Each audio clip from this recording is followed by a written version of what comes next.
and market trends, and we'll have a breakout discussion dedicated to that topic. As Sam mentioned, we'll be divided up, and Eliza is behind the scenes making all the technology work for us. All you have to do is follow along, and we'll all get to the same place, and then we'll all come back together. So with that said, I'll go ahead and get started with the discussion about population. Next slide, Sam. Sam's still in control, so thank you. So let's talk about population changes.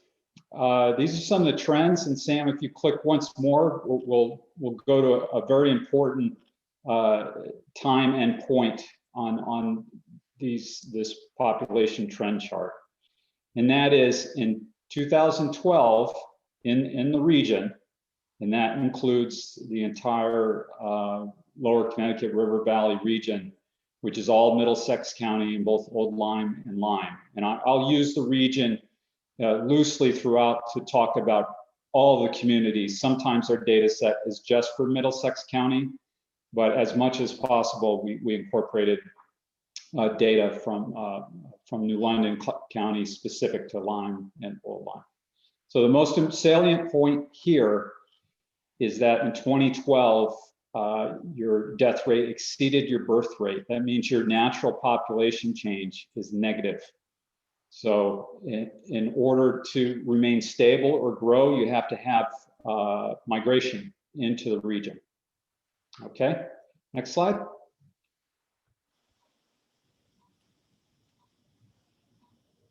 Whenever you're ready, Sam. There might be a little delay. Thank you. Good. So I mentioned migration, and here it is right now. Over the 8 or 9 years between 2010 and 2018, it's actually 9 years total. You as a region lost close to 2,000 people, and most of that was from domestic out migration. So people from the region moving elsewhere in the U.S. Fortunately, you had a migration of over 2,000 people internationally coming to the region. And if not for that, you would have had a lot more population loss.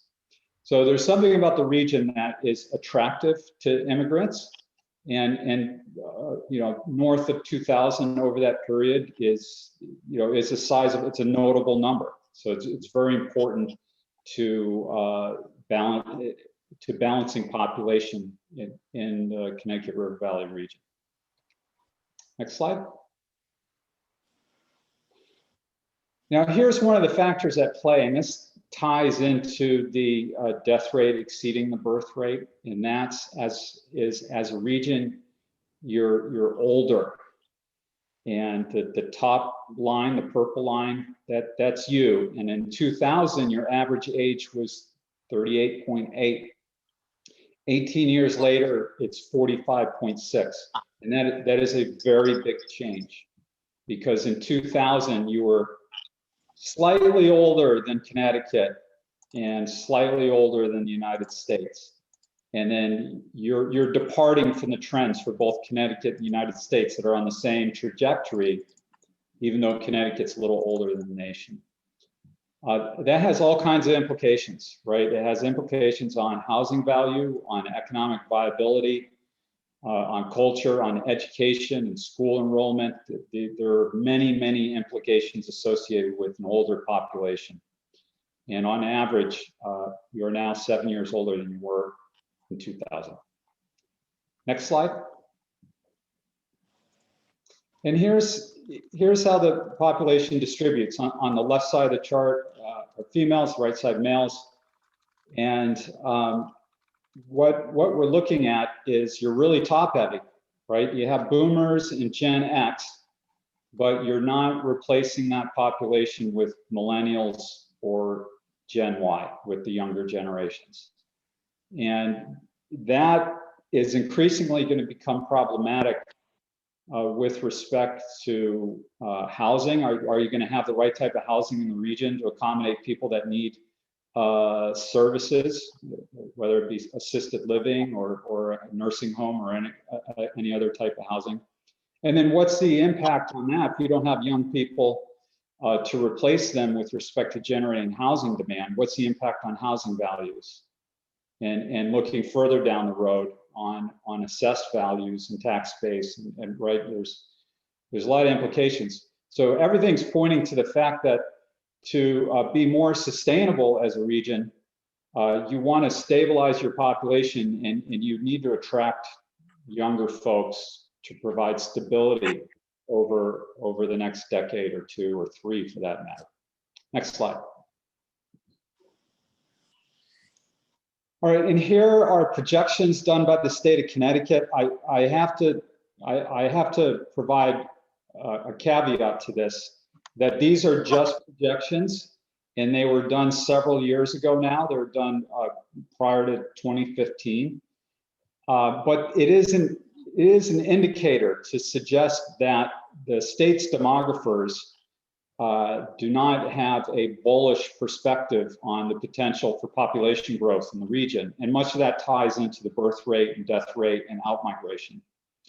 And as you can see, there's only a handful of communities that are expected to grow: Cromwell, Lyme, Middletown, and Portland.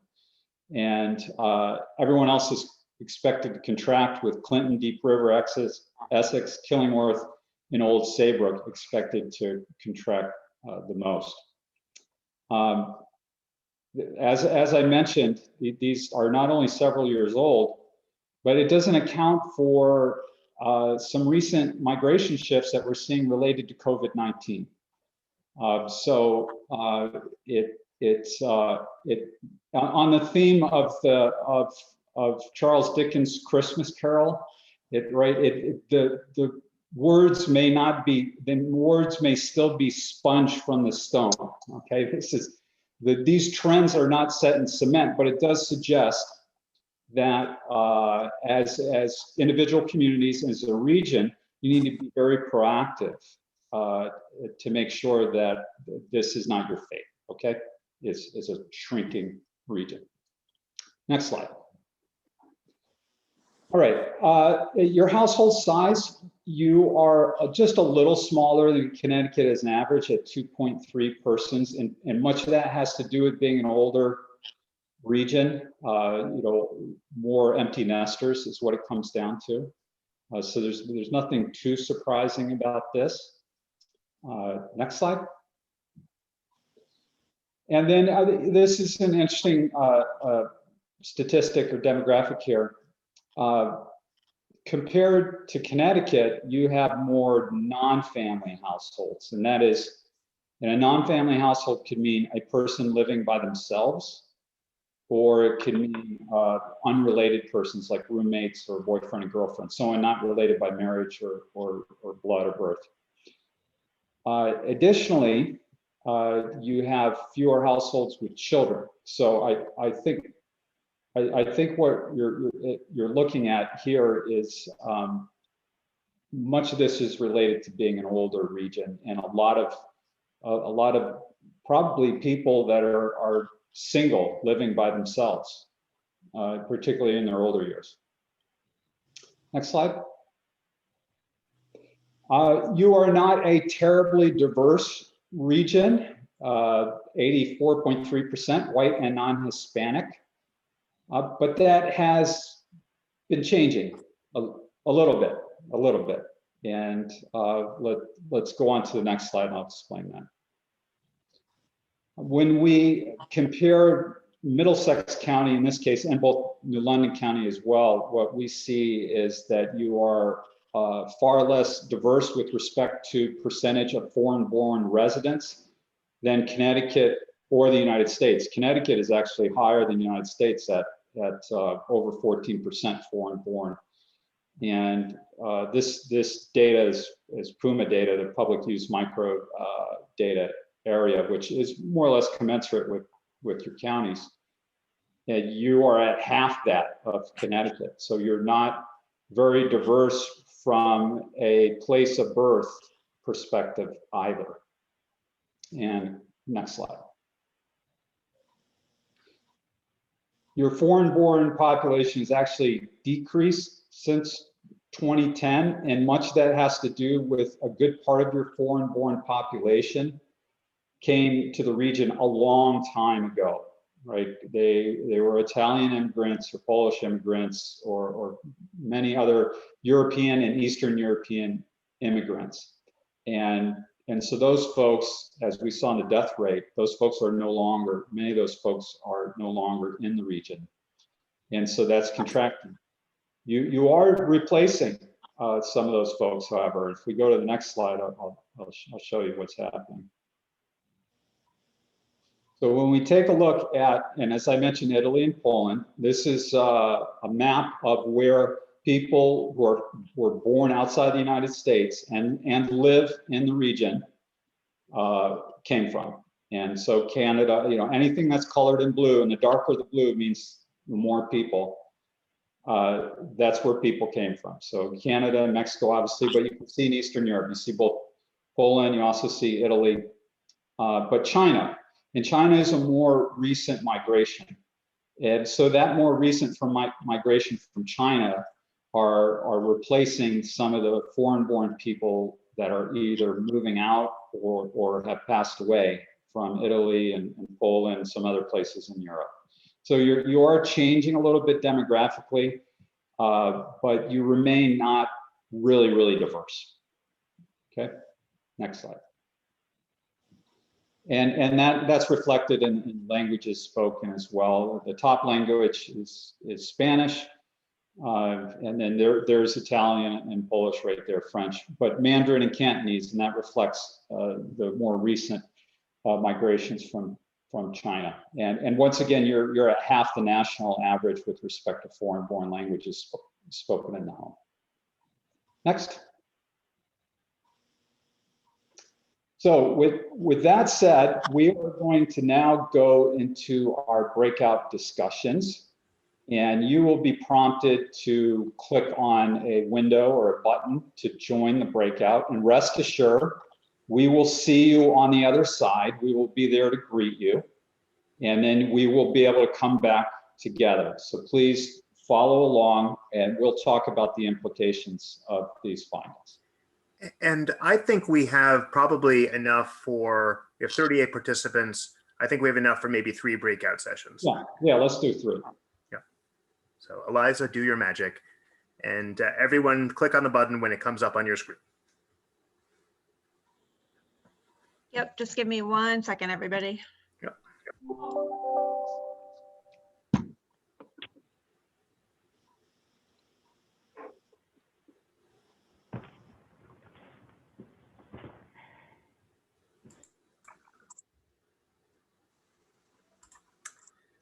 Good evening, everyone. So this is the beginning of the part of this evening where you get to speak and interact. So where we get to talk about some of the information that we've just presented, so we're a small group, so we all can sort of engage in this discussion. So first, I'm going to go back to the slides that we were looking at just a minute ago, and let's have a chat about them. All right, so we just reviewed information regarding our population trends, which are not the greatest, and about immigration and diversity in the region. I guess the first thing we want to hear is, does any of this information sort of jive with what have you've seen in your town, in your community? We do realize that this is regional data, so trends that are happening on the region may not necessarily be seen in every town. But that's, I think, that was our first idea, a first question that we wanted to sort of talk to you about, see what you thought, and type down some notes. The second question will be, what issues do you see for your town or the region based on these trends? And then the third question will be, what are some steps we can take in the plan to address these issues? So, so those are the 3 questions. Let me see, let me go back to that. I will be typing that information up, and let me just end the slideshow. So so you can just give me 1 second, and I will be typing up people's comments, and we can go from there. So so first of all, let's start on the first question. How does this relate to things that you've seen in your town? Does this seem familiar to what you've been observing as residents of the region? Yeah, so this is Marty. Can you hear me, Sam? Yeah, we can. Yeah, so this is Marty Marks. I live in Westbrook. I'm the chairman of the Conservation Commission here. And I do think it's consistent with what we're seeing in our town from a population decrease. However, I do think we're, anecdotally, I do see an increase in the foreign-born population. But this is anecdotal to my personal experience in Westbrook. Yeah, great. Well, yeah, and this is really the question where we're asking a reality check. You can still have trends that are not necessarily that evident to people in their experiences in their towns, but we wanted to sort of do a reality check. Are we missing something? I think that definitely that, so on the Conservation Commission, this is very anecdotal. I don't even know it's important, but, the number of, for instance, subdivisions that have come before us has dropped dramatically in the last few years, as opposed to, early when I was on the Conservation Commission in the 2010, we had a lot more subdivisions, right? So anecdotally, I see that, yeah, we're not doing as much building. From a Conservation Commission perspective, I'm kind of okay with that. but okay, I'll stop there. Well, no, that's when I came to the region 5 years ago. We at RiverCOG are responsible for reviewing subdivisions on town boundaries for intermunicipal impacts. And I asked Torrance, I said, well, when was the last time you reviewed a subdivision? And he couldn't remember because it'd been a long time.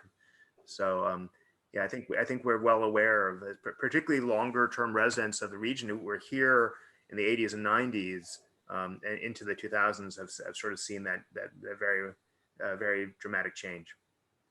Sam, this is Mary Dickerson with Portland. Yep.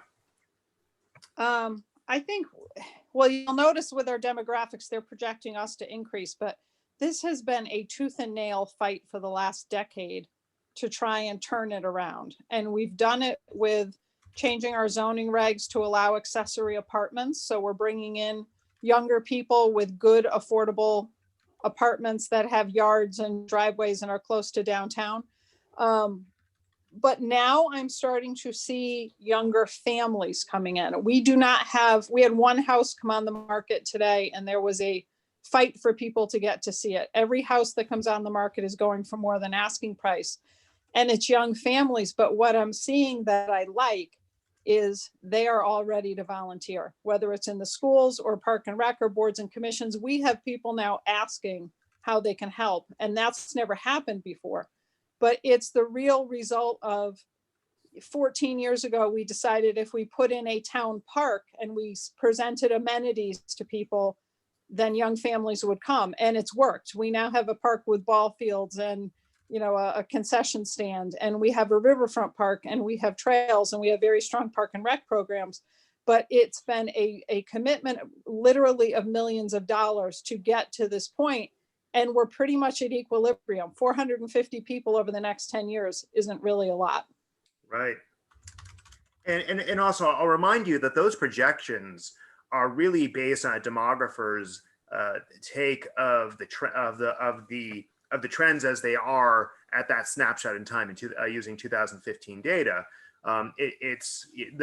Those things are not carved in stone. So that's the great thing about those projections is that we're not, obviously you can have exogenous things like COVID, which are bringing a lot of people to Connecticut out of the New York Metro that no one could have foreseen.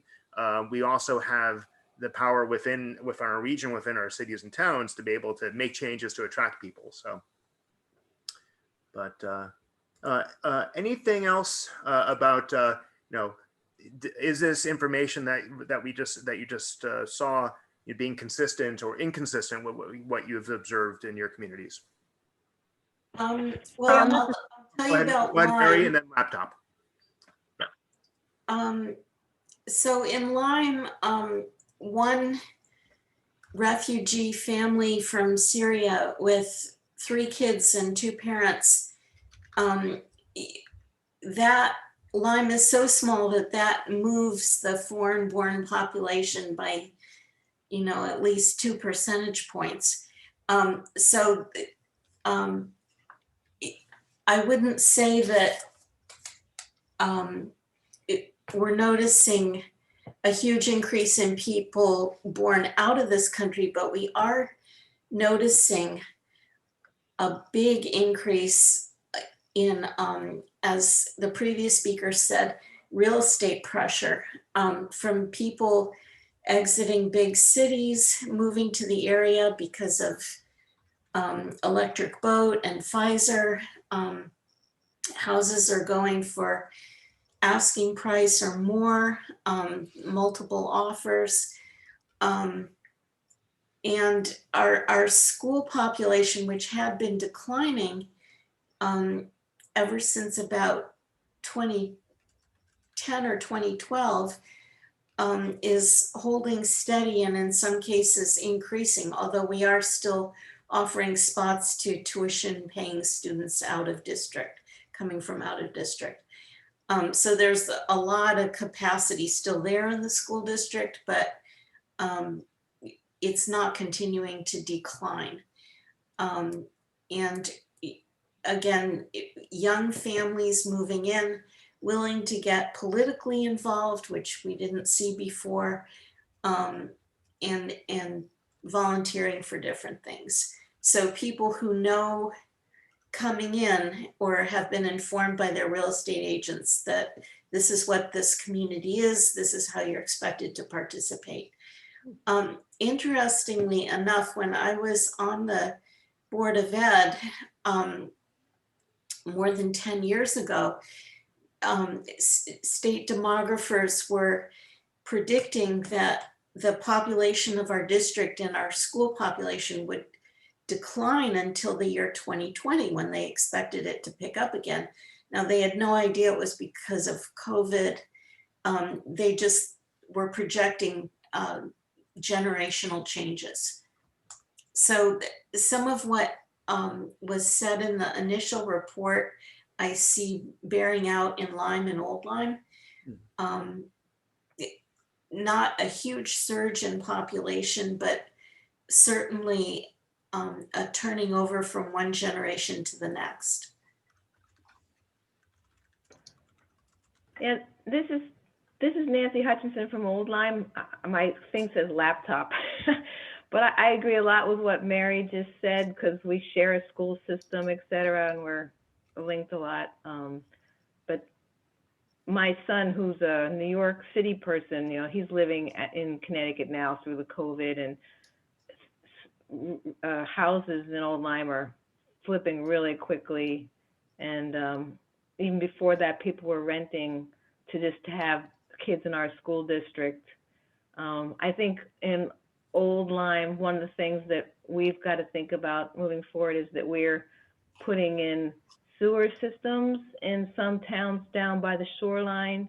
And I think that gives the opportunity for more year-round housing down there. And sometimes those are small lots and small houses. So a lot of young people are coming into town even before the sewers here, but maybe that'll change a little bit too. So what you're saying is that, and this is an interesting thing, because we have a number of towns that have seasonal populations and seasonal housing, that we may actually see in a population increase without building a single new home as seasonal homes become permanent homes. Yeah. Yeah. Yeah, and I think we would see that the same thing in probably Westbrook, Old Saybrook, Clinton, even up in Lake Busick and Middlefield, anywhere that has seasonal houses. people may now turn their city apartment into their seasonal residence and live up here for a while. So that And also, yeah, go ahead. and also Old Lyme is thinking about their having a review of a affordable housing development as well in an area of the town that doesn't have much construction right now. So, okay, say that again. There's actually also in Old Lyme an affordable housing project that's going before the land use boards right now. That may also bring some additional housing opportunities in Old Lyme. Yeah, we are. Later on, we're going to actually be talking about housing, but I'm taking all these notes so I can rearrange them as necessary when so we won't have to repeat ourselves. So let's go to the next thing. What issues do you see for your town or the region based on these trends? I think some of them are pretty obvious, and I think it comes from things we've already said, volunteers. Towns are run on volunteers, so either to volunteer to help run town government through being commissions or all the various commissions that need commissioners, but also our emergency services. And I think, Mary, you're correct with political parties. Like you can't have a healthy political scene in your town without people volunteering. So other issues that are I can start typing out some of the obvious ones, but I'd like them to come from you rather than me.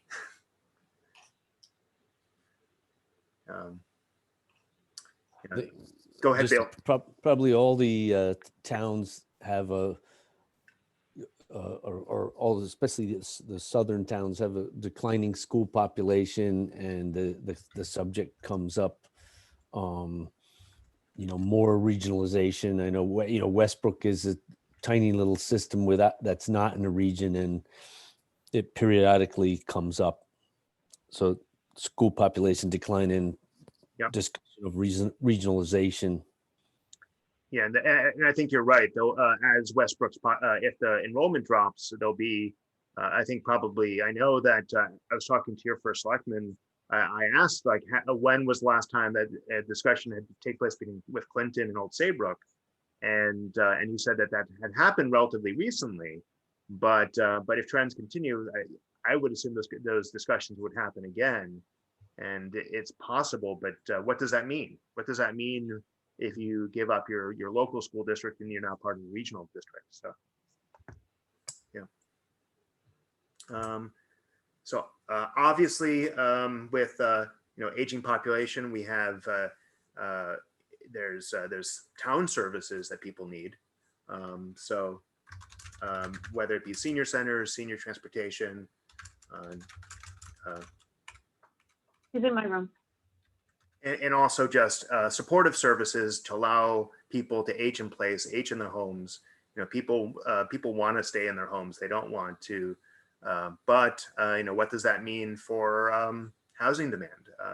It may mean a greater need for assisted living or smaller rental units or condo units where people don't have to maintain large houses. So, yeah, if I could just add, and Nancy alluded to this, in Old Lyme and Lyme, one of the biggest problems that receives the most attention is the need for more affordable housing.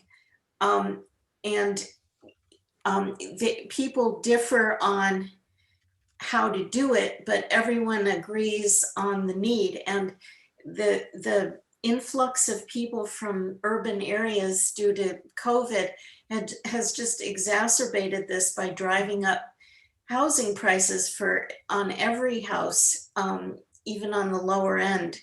So, people with money are coming in and fixing up things that would have been affordable housing and making them less affordable. So affordable housing is a huge driver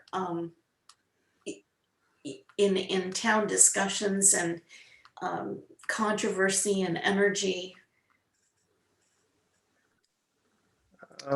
Sam? Yeah, go ahead. Sam, it's Susie Beck. Can you hear me? Yes, It's I can. Susie Beckman from Old to economic development. I just want to pile on to the affordable housing, but also talk about a more diversified stock of housing. We're just we have a lot of single family homes. Old Saybrook also has been working on putting in more affordable housing, but we don't have the stock of housing in the middle range either to serve either empty nesters or Gen Yers who might be, and affordability is always an issue. But I'd like to see, or would like everyone to be considering more a more diversified stock of housing across the board in addition to affordable housing. Yep. Sam, this is Mary Dickerson in Portland. Yep. One of the things that we keep looking at here is we're just under 10,000 people. We already have 3 55 and over senior housing developments.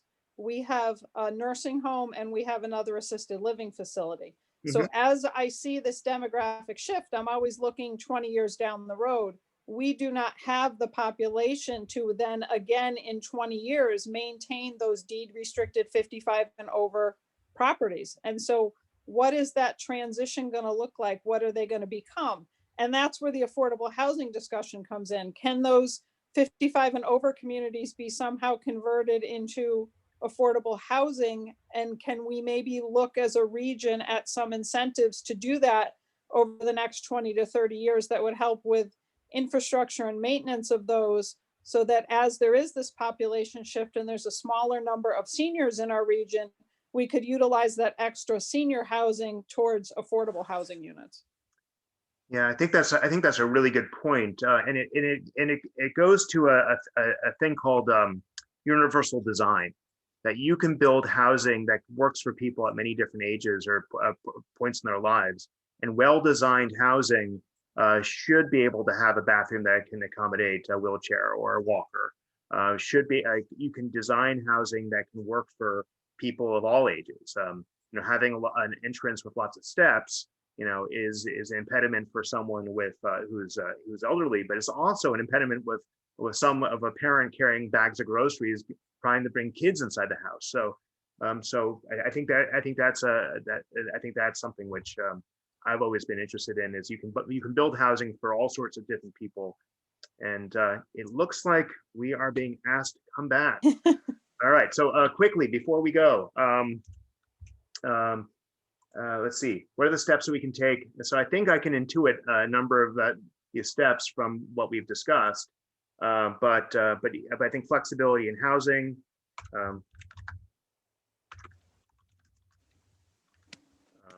affordable housing, diversity. So I think a lot of our, and then also, we can invest in our communities to make sure that we can attract the populations we want, like following the model of Portland. It's not set in stone. And also we talked about the shifting of seasonal homes to year-round homes may have an impact. Yeah.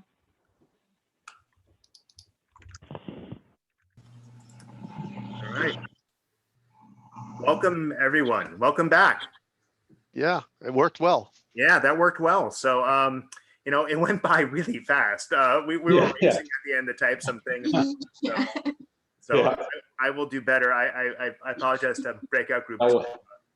We will watch the clock a little bit closer next time. So, all right. So after each one of these breakouts, we're going to do a little report back. I'm going to start off and just hit some of the big items that we talked about in our breakout group. Well, we heard a lot from people about their towns. So in Westbrook, the trends that we presented, they've seen an overall decrease in population. Some anecdotally, some increased diversity and more foreign-born residents. A dramatic drop in subdivisions from 20 years ago. We heard from Portland that they're starting to see fruit from their investments in trying to turn around a declining population by allowing accessory dwelling units. They've seen younger families moving in. They've invested in town amenities like town parks. And this was a large investments of millions of dollars, but now they have younger families moving in and younger volunteers, which is really important to our communities. We heard from Lyme and Old Lyme that there's a lot of new population coming because of Pfizer and electric boat. We're also, and those younger families are coming in, are looking to get involved, both by volunteering, but also getting involved politically, which is changing the town's political landscape. But we are seeing some generational turnover in those towns. And in particular in the schools, they see, although they were declining over time, that new influx into those two towns has kept their school enrollment somewhat stable. With the addition of sewers and Old Lyme, they're thinking that there'll be more year-round residents. So in a number of our towns, we have seasonal homes, and those seasonal homes might be transitioning to year-round residences as people who live, particularly in our larger urban areas, and want to get away from New York City or Boston, are now transitioning to living in some of our former seasonal housing. That brings greater population without any increase in housing. And then we also, so the general issues that we saw based on these trends, issues of volunteers, issues of aging population, shrinking school populations, and more pressure to regionalize schools, and also more demand for senior services. We touched upon the need for more affordable housing and more diverse housing stock. We will be discussing that later on in our housing section, but that came up very early. And then the final thing about the aging is that some of our towns have a number of 55 and older housing developments or assisted living or nursing homes. And there's a concern that in 20 years, those developments will be significantly emptier, and that those might be an opportunity, particularly the 55 and older developments, potentially for affordable units. So we should be thinking 20 years ahead of how some of those units that are meant for some of our older residents might be used differently in the future. So with that, I'm going to hand it over to, I think, Megan. Were you the next breakout? All right. Go ahead, Megan. I'm next. So thank you. We heard a lot of the same things that you already mentioned in your group. Particularly, we were anecdotally saying that in the region, our group has also seen quite a bit of diversity increase, although admittedly, we were starting at a fairly low bar. So this increase isn't necessarily, leading to a diverse population by any stretch. A little surprised by the type of population that we supposedly have in the region, expecting to see more from Portuguese population, also from Asian countries, just from what people have seen around. Curious about what the COVID impact will be on diversity, just with more people coming in from New York, which is far more diverse than we are here. And then just a general consensus that these trends are good, that our diversity is increasing, and that should be encouraged in any way possible. As far as the issues, we also talked about how an aging population or a reduced population means fewer volunteers for our activities. I talked about the implications on property values, less kids in schools, and also specifically that people who grew up here, from a millennial perspective, people who grew up here can't necessarily find an appropriate job or an appropriate house or afford a house here. So they're forced to leave, and that's part of the declining population. And then what to do about it, affordable housing, seconded and thirded and fourthed by our group, and also more local job opportunities. And then I guess I'll pass it to Francisco. Thanks, Megan. Between you and Sam here, I don't have a lot to say here because our conversation was very similar. The one exception to that being Middletown, which is kind of bucking a lot of these trends by growing, by attracting migrants, a very diverse community, by having affordable housing. So Middletown's the real outlier. But with that said, it was mentioned that there's an upsurge of South American migration into Clinton that we didn't pick up in the demographic trends, but it's been over the last 3 years, so it's not quite showing up in any of the census data yet. And there are concerns and questions about the state population projections, about just how it's even possible for that sort of contraction to occur in one community next to a community that is stable or growing. And then another important point to make is that the region could be a great place for people to work from home, but it really needs universal high-speed internet access, and that's really, really important to the region. And then overall, just better connecting residents, and this was specific to Middletown, but could apply to the whole region. Better connecting residents to their communities civically, and to services, and to have people more engaged and active, whether they're new migrants or whether they're second, seasonal homeowners that are quasi-residents of the community. And that's about it. Thank you, Francisco. And I'll just, as a little census data education to everyone, a lot of our data we're using is the American Community Survey, which is for many of our towns a 5-year average. So any new trends like South American immigrants moving into Middletown, it's going to take time for that to show up in the American Community Survey because it's a 5-year average of surveys. So thank you very much for that, because that's something which the census data wouldn't be able to show yet. So with that, I'll turn it back to Francisco to continue on with education. So let me share my screen and we will we'll continue on to our next topics. Okay, education. You are a highly educated region, and that's across the board. You have a higher percentage of high school graduates, bachelor's degree holders, and graduate and professional degree holders than both Connecticut and the United States. So that, that is also reflected by the fact you're home to a fantastic university, that being Wesleyan in Middletown. And as a whole, you have some higher wage jobs that require advanced degrees. So you're a very educated region. Next. Now let's talk about school trends, and let's, Sam, stay on this one for a minute. Let's not click yet. I've got a few charts that are going to stack up on top of each other. First of all, looking at school enrollment, and this would be public schools in the state of Connecticut. School enrollment is going down. Our young kid population, our school-age child population is shrinking. And this starts on the left in the blue bar at 2014-15 school year and gets us all the way up to last year, 2019-2020. You can see that's an extremely consistent downward trend. And just click once more, Sam.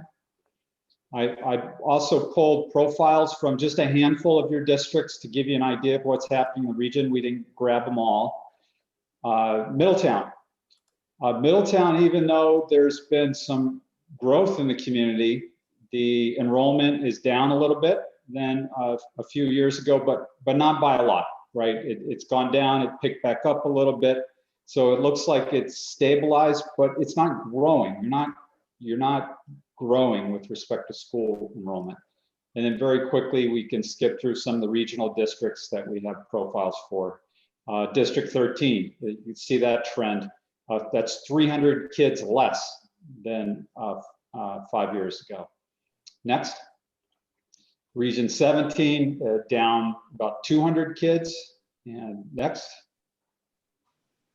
Region 4, down 120 or so kids. And next, I think we have one more. Yep, Region 18, down about 60 kids. Although you notice that little surge in last year, we don't know what that's from, but the overall trends have been down. And this has all sorts of implications for school districts.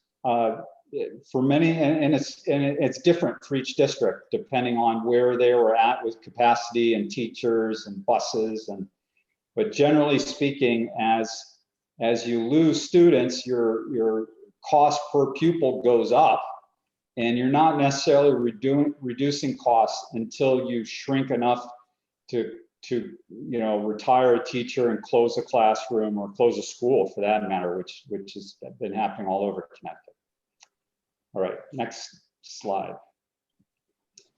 So now the big question mark is, what is going to be the impact of COVID-19 migrations and our kids getting enrolled in public school, and what's happened with school enrollment? Are kids being enrolled in private schools or being homeschooled? And I don't just mean virtual schooling at home, but I mean actual homeschool because of COVID. So there's many variables in this equation, and the numbers aren't yet out for the October enrollment figures for this past year, but that might be very telling. One important statistic though, and this comes from United Van Lines, or the moving company. They do a survey of everyone that hires them to ask them why they're moving. And Connecticut was the #3 state in COVID-related moves to the state. Vermont up at top, and oddly enough, North Dakota in second place, and that may be people jumping ship from South Dakota, we don't know. But 20% of people moving over the past several months said they're moving to Connecticut because of COVID. And so we heard that anecdotally, and people moving from New York to Connecticut because of COVID. And so the big question mark, and we'll know a little more next year, is what are the impact on our schools? Okay, next slide. Let's shift gears and talk about jobs in the region. And jobs, this is a little different from your workforce or labor force. Jobs are the jobs that you have in the region. And you have many people that fill those jobs that come from outside of the region to fill those jobs, like from New Haven or even Rhode Island or wherever it may be. What we see is you have a wide diversity of jobs in the region. The biggest single class in this particular breakdown, and these can be assembled in all sorts of different categories depending on the data set we pull from, is healthcare and social services. It's the biggest single class. However, roughly 11% are in two industries that have been hit really hard by COVID, and that's accommodation and food services, arts, entertainment, and recreation. And much of that, of course, is shore related and tourism related as well. But what I really like about this chart is the diversity and the distribution of jobs. So as a region, you're somewhat resilient to economic fluctuations because of all of these colors. And there are many places that are far more monotone and are heavily dependent upon one sector of the economy. If you're in West Texas, that would be oil, right? That would be energy. But fortunately, one of your strengths is this diversity of jobs. Next slide. Now, where are those jobs concentrated? In Middletown, really, and along 95, more or less. A little bit on Route 9 in Essex, but Middletown is doing most of the work in the region as the region's employment center. And that probably doesn't come as a surprise to people, but that's where Middletown's functioning as a city for the region with respect to that. All right, next slide. Growth in jobs has been steady since 2010. In Connecticut, Connecticut's really interesting in that it often lags the country in many trends, and that we also saw in the Great Recession, where the impacts of it were felt later in Connecticut, and the recovery was also later as well. So as we take a look at Middlesex County in this case, we really didn't see an impact to jobs in the region until 2010. And then it's been a slow road to recovery. And fortunately, it was a pretty quick recovery because around 2014, you got those jobs back. And it's been growing since, but at a very modest pace. All right, next slide. Well, let's talk about wage growth. So if you look at this chart, it looks great, right? Wages are growing, and 18.1% wage growth from 2009 to 2019. Here's the catch, 19.2% inflation rate over that period. So wages aren't keeping up with inflation, and that's not unique to Middlesex County. That's in Connecticut and across the state, but you're not or across the country, but you're not outperforming either. Next. This is a positive trend, 12.6% growth in the number of business establishments since 2011. And we know, however, that 2020 may be devastating to these numbers, but I think we could all hope for a really vibrant and robust response and recovery once we get through this. But this is a positive trend, and it really reflects well on the potential in the region. All right, next slide. Now, this chart shows where unemployment claims were from, and this is based upon where a person lives, not where they work. And what we could see is all of Connecticut really felt a lot of pain with respect to layoffs or furloughs or job losses. And but it's very evenly distributed throughout the region, with most towns experiencing about 140 unemployment claims, and this is over, I think, the 5-month period between March and August. So it's very evenly distributed throughout the region. We're not seeing any one town or city that has suffered significantly more than another. All right, next slide. All right, let's talk about your workforce. Now, your workforce is different than jobs. Your workforce are the people that live in the region and the type of work that they do. And many of them actually work in the region as well. So we are picking them up with the jobs. But a lot of them migrate out of the region to New Haven or up to Hartford or wherever it may be for work. And so when we take a look at your workforce and its expertise, it really makes sense given what we know about your education levels, in that 56% of your workforce is in management, business, science, or arts occupations. And only about 10% is in production and transportation of materials. So I think it's consistent with what we know about your education levels. Next. Now, where do those people live? So this map is very similar to where the jobs are, in that there's a strong concentration in Middletown. And the fact of the matter is, a lot of people like to live very near to where they work. And that's reflected here and along the shore, along 95. But as you can see, obviously you have the entire region, you have residential development throughout. And so we see that here. And then, so this is more or less kind of a density map, but I think the way this is different than a region that has a much higher share of younger workers is that you would have darker concentration, darker areas in individual towns where you had a bunch of young folks that comprise the neighborhood that are working and still actively plugged in to the labor force. And here, because you have a lot of retirees, it kind of waters things down a little bit. All right, next slide.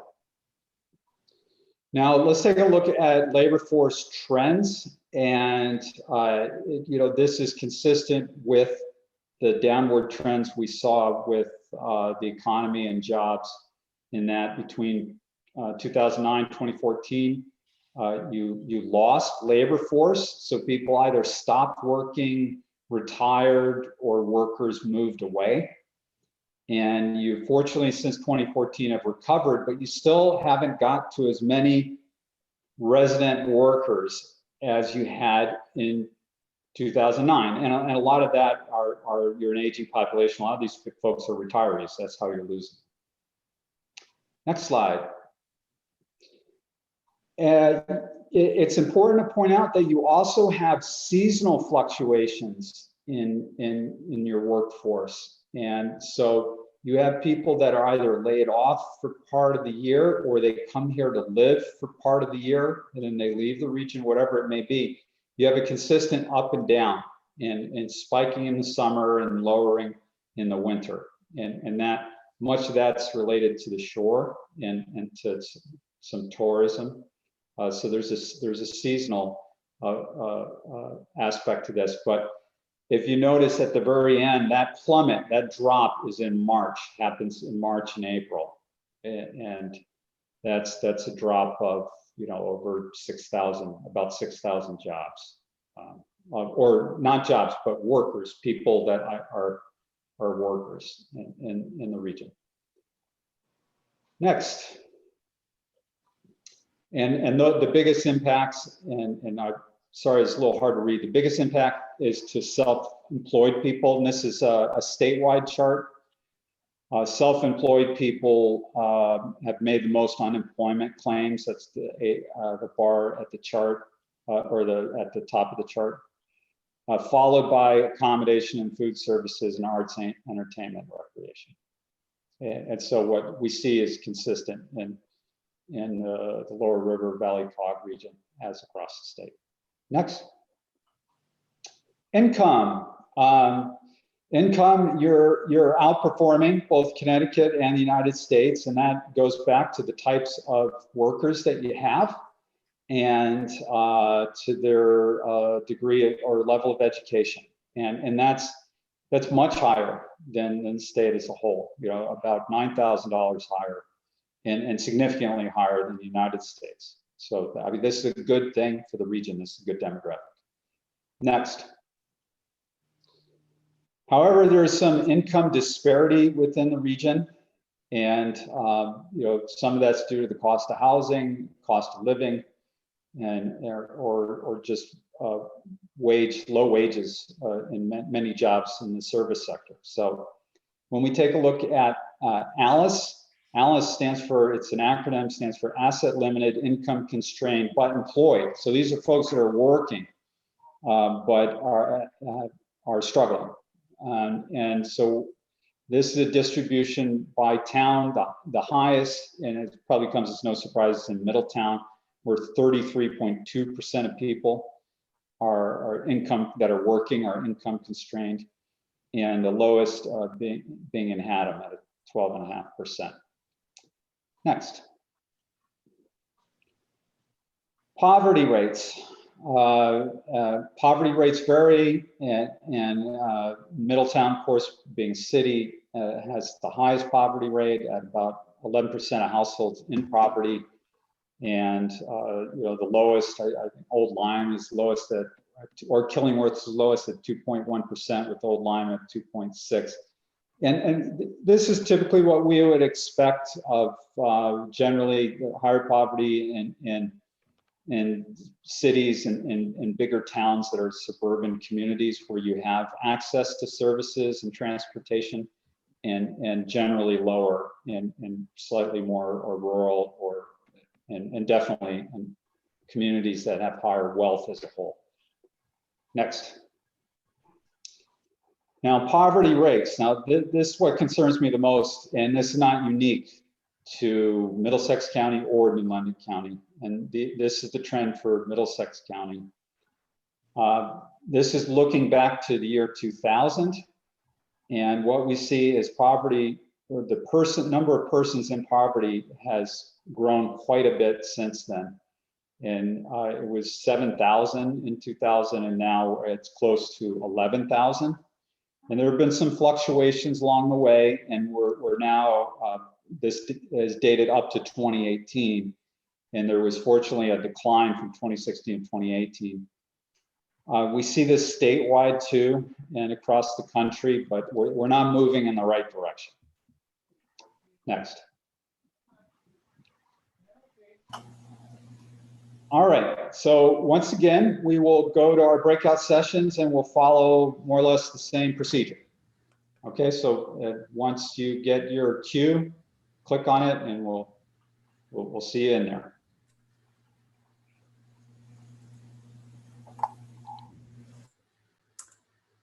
Hello, welcome.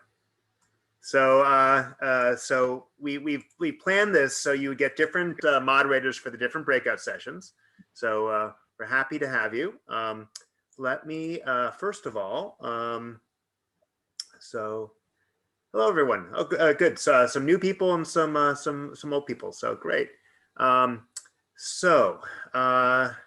start off. So this section we're talking about income. We're talking about jobs. These are things that make our economy go. And so let me share my screen. Just give me a second. And we can start a discussion about that. So the first item is this information consistent with your experience in your community? Have you observed some of these trends? Does this information jive with what you see? And so this is our reality check, because a lot of our data, there is a data lag, and it is survey data that comes from the census. So so these questions are going to be the same as the previous breakout session. So asking if the trends and information that we presented seem to sound right compared to what you've experienced in your community. The second question will be, what issues do you see for your town, or for the region as a whole, based on these trends on income and employment? And then the third question again is, what are some steps that we can take in the regional plan to address these issues? So let's go back to the first question. So I see Debbie. Go ahead, unmute yourself first. And everyone, you can unmute yourself right now, so you can have an easier discussion. So go ahead, Debbie. Yes, I thought it was, the data looked correct, especially a lot of people in the last breakout session were talking about the changes from what they'd really seen in their towns this year with COVID. So when I saw we were number 3, I thought, well, that explains it. So yeah, I think so. Yeah.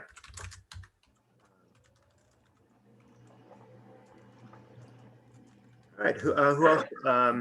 Any other comments about just the general consistency of the information with your experience? Go ahead, Gail. Yeah. I think as far as Hatham's concerned, I think it agreed with my observations. I ran a farmer's market in Hatham for 7 years, and by running a farmer's market, you sort of get to know like who's using, say, food stamps or whatever they call it now. And you'd be surprised by some of the people that brought food stamps to the farmers market, not people that you think would be in financial trouble or have financial issues or be under the poverty line or something. And I think that people don't realize that, because there's no like look to poverty. Like not all people who have an issue there like are living in out of a shopping cart. Right. I think that's a good observation, that poverty in our region doesn't look like the stereotypical poverty that you see in a big city. Yeah. It's people struggling to get by, but it's not as visible. There was someone else who wanted to speak right before Gail. Yeah, this is Ed here, Go ahead. Sam. I would say that the data reasonably represents what I see in my community, and I wouldn't guess to confront any of that data or challenge it, I should say. Right. Great. This is Cindy from Chester. Same thing. I agree. The data looks correct. I would say, as I said in the last breakout session, that we have seen an increase definitely an increase in New York plates here in Chester. So we have seen an increase, with people moving into Chester, buying up homes quickly, actually, over the last few months here. So, the outcome of all of that remains to be seen, I guess. And I know that our food banks in our area have required more need to serve the populations with those who have lost jobs because of COVID. So, yeah. All right. Well, thank you, Cindy. Sure. Anyone else? Go ahead, Marco. And Susie. I think that I've seen some data sets and maps when we looked at data for the regional plan that that showed that our jobs were kind of equally distributed between Hartford, New Haven, and New London. So I just wanted to throw that in there. Besides just, Middletown, Hartford. Okay, so jobs equally distributed to major cities outside the region. All right, Susie, go ahead. Yeah, just a comment on the ALICE numbers. We were absolutely floored about a year ago when we discovered that we had a 30% ALICE population in Old Saybrook. And it's very concerning because we really don't know necessarily why. We know the cost of living is high in Old Saybrook. Rentals are expensive. It's hard to buy a home. They're all single family, or most of them are single family. But it does bring up a lot of questions about, do we have a lot of undocumented people who need services? Do we need to serve them better? How do we help them? And then also when COVID hit, because we're a very service-oriented community and we really rely on tourism, we had a lot of people thrown out of work. So we have a lot of people who are looking for assistance now, just through the food bank. And Old Saybrook even started a fund as raising money to give grants to households that have had challenges due to COVID-19, the loss of job, illness, whatever it is. And there are more applicants than we can serve. That's it. Thank you, Susie. Anyone else want to speak on this? Just one more thing too, Sure. Sam.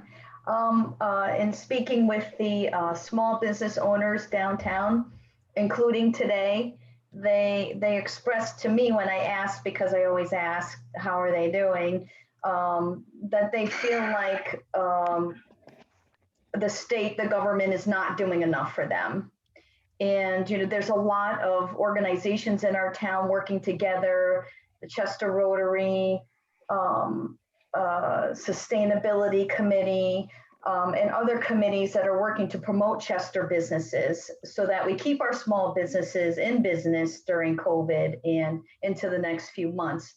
But I know that our small town businesses are hurting and they've lost, revenue. So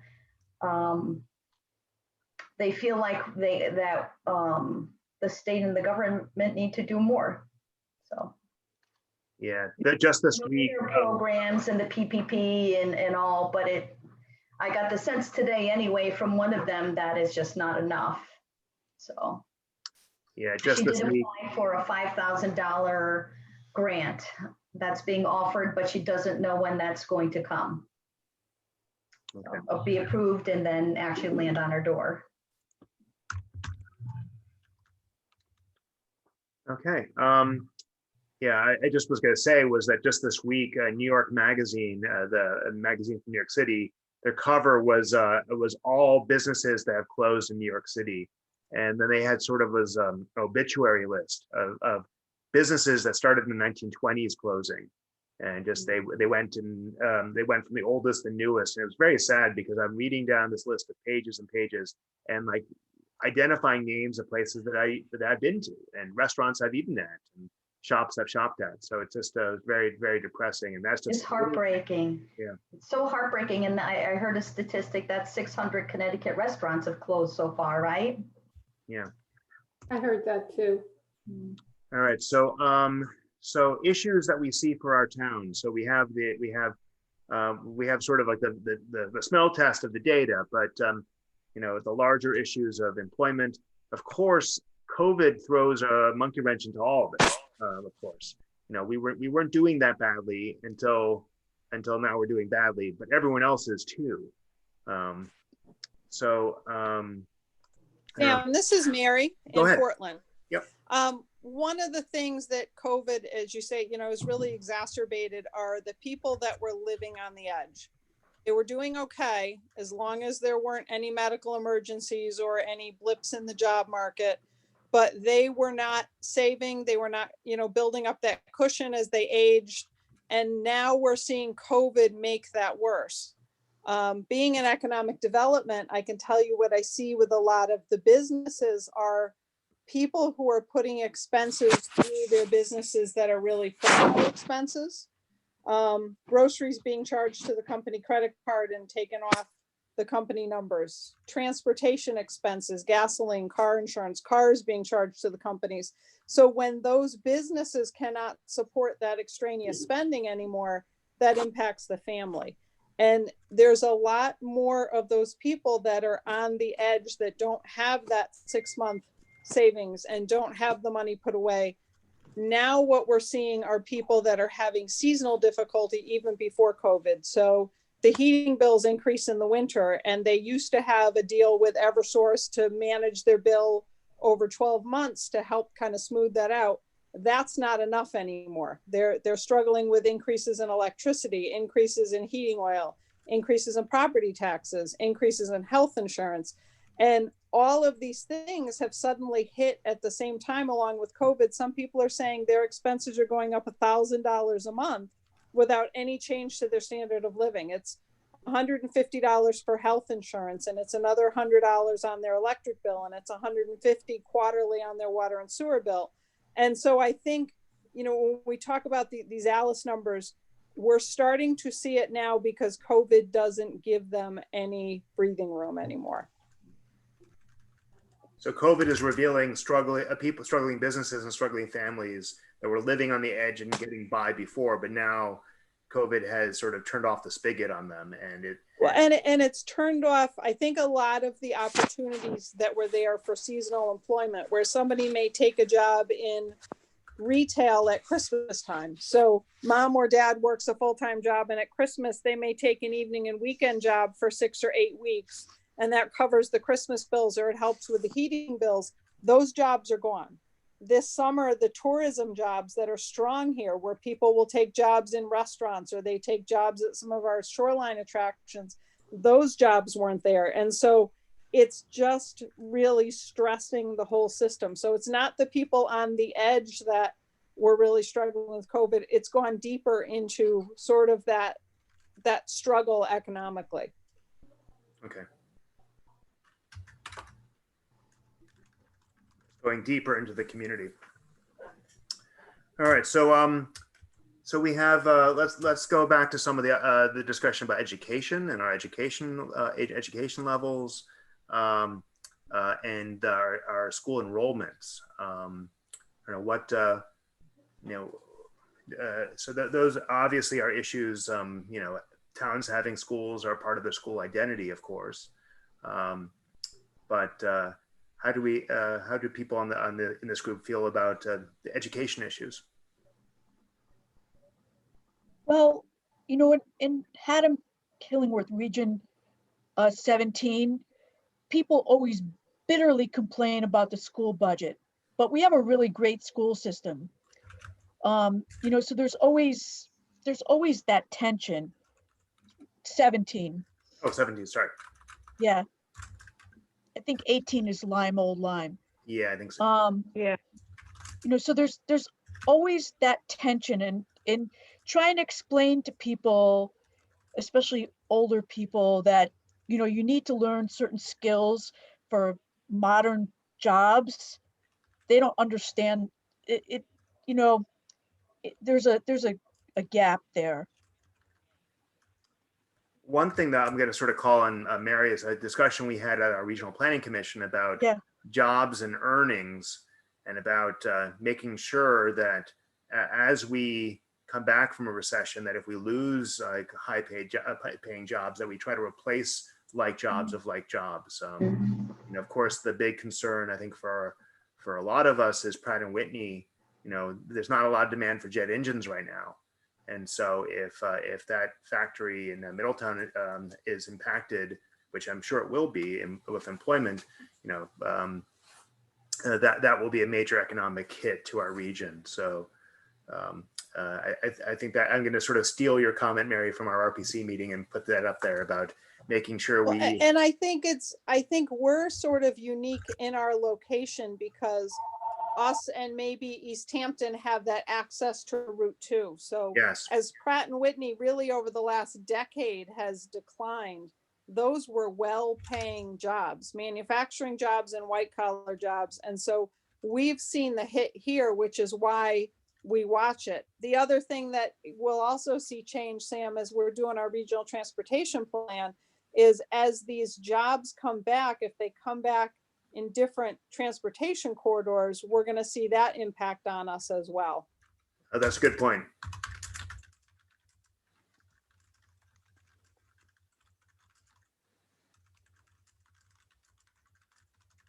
Yeah, that's a very good point. If you're in the I-91 corridor, the Route 9 corridor, the 95 corridor, the Route 2 corridor, that affects whether your town is really in the commute shed of those jobs. I think that's really very important. Why don't we move on to the final question, which is, what are some steps we can take in the plan to address these issues? So types of recommendations. Well, in our last breakout session, we said affordable housing, and I think that I think that counts here too, because if you have to pay, if your mortgage, you know, takes up all your salary or your money, you know, you're not going to be able to stay afloat. Yeah, I think with the comment about the Alice population in Old Saybrook, you know, when housing is expensive, you're going to have households that are more stressed and more struggling. And Old Saybrook is not a cheap community to live in. So yeah, it's I found that very interesting that that Lyme, which is a town that's considered to be very wealthy, had a high percentage of the Alice population just because it's expensive to the cost of housing is high. All right, other Sam, I think yeah, go ahead. Oh, go ahead. I think one Sam, thing this that we is Mary. Oh, never mind. A laptop first, and then Mary Dickerson. Oh, no, go ahead. Yeah. Okay, sorry. I think one thing we talked about before is, you know, helping people move into our areas, having that high-speed internet everywhere so that all housing is within some sort of job. Yeah, so high-speed internet serving all houses to enable, because that, you know, for a lot of jobs and people like for example, me, I'm working from home, and that's possible because of high-speed internet. And also education, for education too. Yeah, and it allows us to be a choice location for people who can work remotely to live here for a job that might be based out of a large metropolitan area. It'll encourage people to come here.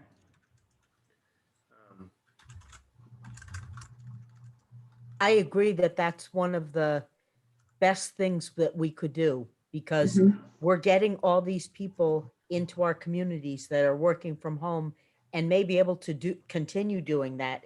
And we want to keep them in our communities. I think the other thing I'd say other places, but we have terrible cellular service where I live. And I think that would help too. Yeah, no, our hills are definitely, it's definitely an issue. Yeah. We only have a few minutes left. Mary, go ahead. I think you. One of the things that we see here in Portland that has become very difficult is finding space for contractors. And as those are good paying jobs, plumbers and electricians and carpenters. And our zoning regs originally allowed contractor space, but now 15, 18 years into this sort of revamp of our zoning regs, we've seen a lot of text amendments that have brought in things that move our industrial uses away from jobs and more towards storage units and warehouse space. And so I think we can all go back and really look at our zoning regs and make sure that our commercial and industrial sectors are really employment drivers and not just warehouses. Yeah, so industrial zones need to support jobs. Yeah, good point. Any other items to address in the plan? This is more short term, but from health, being a nurse and from a healthcare perspective, we need to get COVID under control. Yeah, it's going to be a big. You know, there part of that will be vaccinations and mass vaccinations and you know, educating the public. So. All right, we have 30 seconds left. Any final comments of steps we can take in the plan? Recommendations about jobs and employment and education? If not, we've gotten a lot of good comments from you, and I'm sure your colleagues in the other breakout groups have probably said very similar things and some different things. So, all right. Well, thank you very much, and we'll see you back in the main group, and I'll report out your comments. So see you soon. Thank you. All right, we're all rejoining the main group. We in discussion group 2, we had a good discussion. So as before, I am going to just give a summary of what we discussed in my group, and then the other leaders will do theirs as well. So in our group, you know, generally the data that was presented looked good. You know, including the interesting trends about COVID and people moving into the area in COVID. We saw, you know, anecdotal information from Durham and from Chester. We are seeing an increase in New York State license plates. I know I had to make a trip to the old Saybrook DMV, and I saw the parking lot was full of New York State license plates of people changing over. So that's a good sign of people, you know, really moving in. If they have to change, if they're changing their license plates and agreeing to pay property tax on their cars. So let's see. We discussed how poverty, the face of poverty in our region doesn't look like a person pushing a shopping cart in an urban area.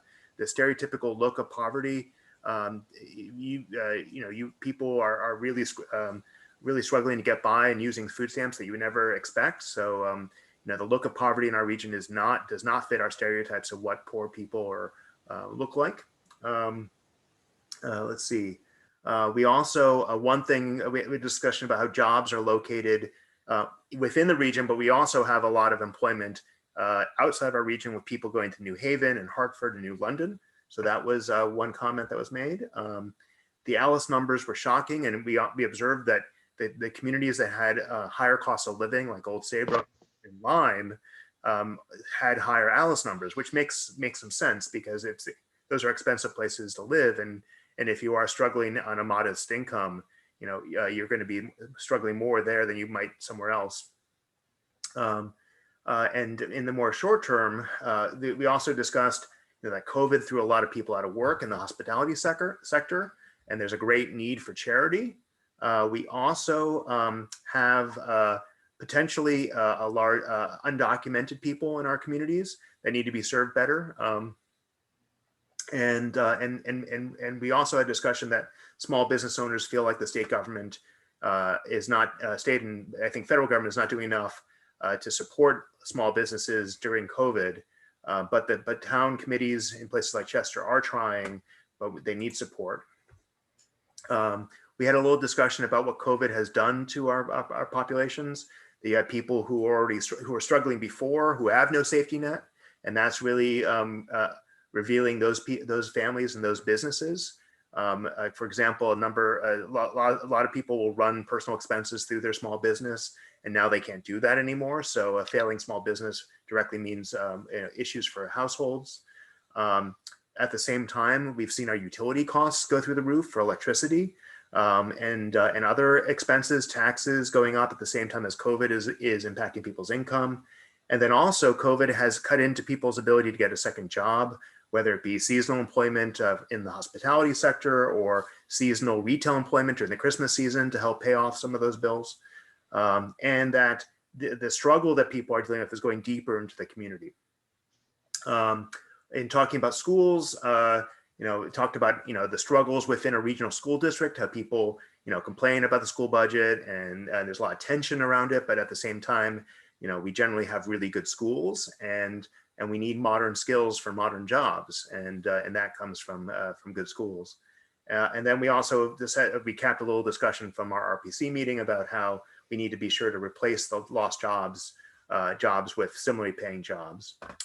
And then the final question, we talked about the need of affordable housing, the real importance of universal high-speed internet to every home in the region, to allow for people to work from home, to attract people from larger metros, and also for education.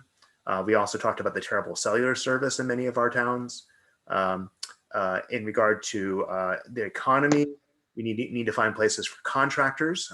So plumbers and contractors and builders are being moved out of parts of town, and that affects jobs. And a lot of times they're replaced by more passive industrial uses like storage areas that don't create jobs. And then the final obvious thing is that we need to get COVID under control and get mass and be planning in the short term for mass vaccinations so we can get our economy going again. So with that, I'm going to turn over to Megan, who will give a report from her group. All right, thanks, Dan. So we moved much quicker this time. We were dismayed, but not necessarily surprised by the increased rates of ALICE households and poverty in the region because of the housing costs increasing, because of taxes increasing, and wages not keeping up with the cost of living. One thing that was very interesting that we talked about was kind of a multi-generational status change of how current generations can't necessarily keep the same type of living that their parents had or their grandparents had in the same place. And that's, again, because of wages not keeping up with cost of living and inflation and so on. We then talked about the dichotomy of job types that's emerged in the region. So actually not just the region, kind of more of a national trend. You have the really high paying, high skilled jobs, and then the lower paying, low skilled jobs. And we're missing a lot of those kind of mid-level technical skilled labor jobs. And that a lot of that is going by the wayside with automation. We need to kind of replace these jobs by encouraging new types of trade and skilled labor, possibly by bringing more trade schools into the region. If we do that, however, we also talked about how we need to house this population and how we need to make sure that our smaller homes that could be affordable to them don't turn over into McMansions with people from New York coming in and buying up all our housing stock and transitioning it to these giant mega homes. So I guess I'll pass it from there to Francisco. All right, thanks, Megan. Our conversation was very consistent with everything that you're reporting. We heard from individuals that see real need in their communities for meals, and with significantly, demand going from the normal of like 40 meals distributed on a day to 300. That type, and we know that that's COVID related, but it's still something that's very concerning about what's happening in the region right now. So it's joblessness, maybe lack of jobs. A lot of people that we maybe have considered to have been retired or may not have voluntarily retired. They may have retired because of lack of employment opportunities in the region.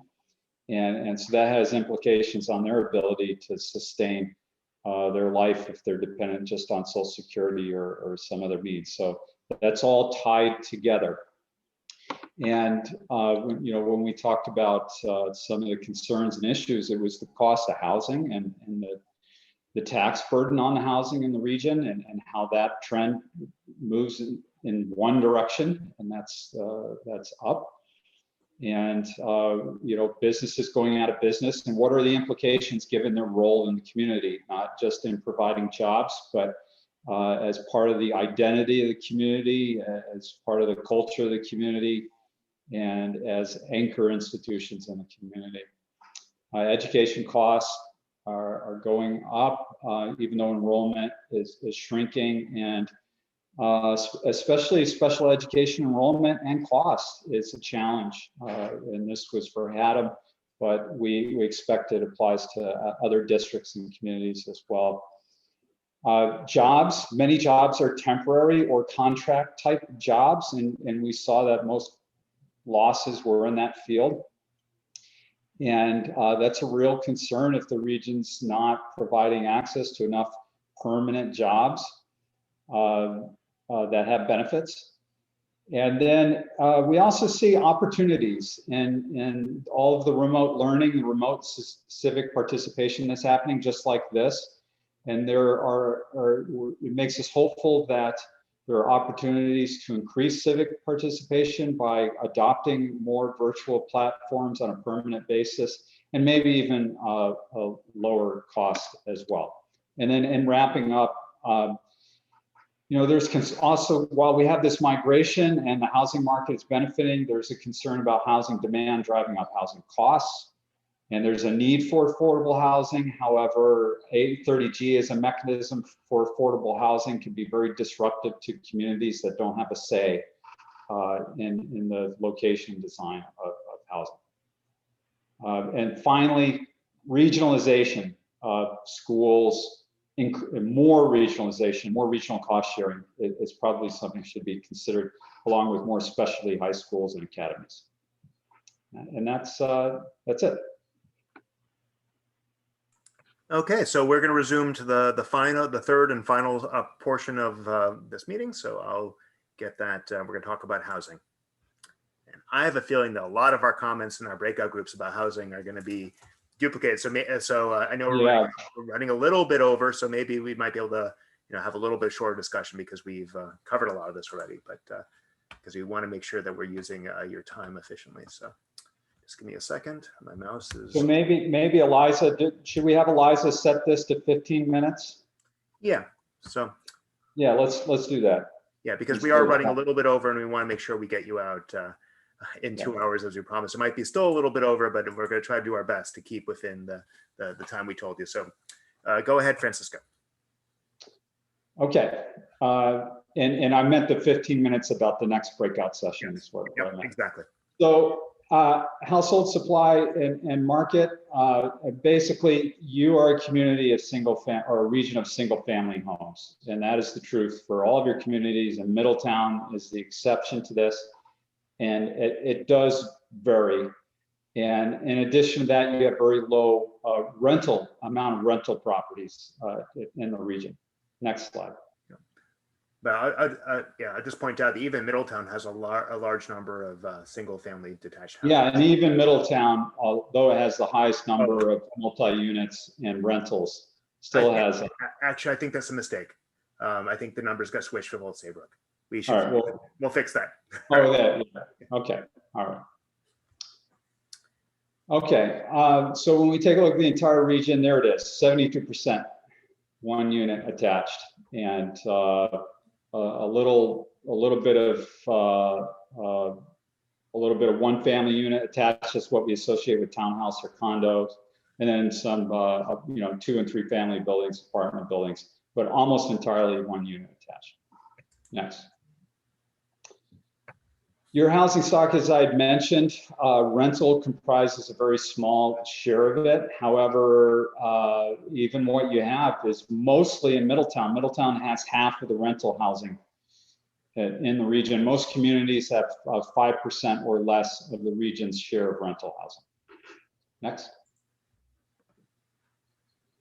Median home values. Middletown has the region's lowest median home value, which also happens to be, and this I really appreciate the irony, if you want to call it that, of median being the point in the middle, the exact point in the middle.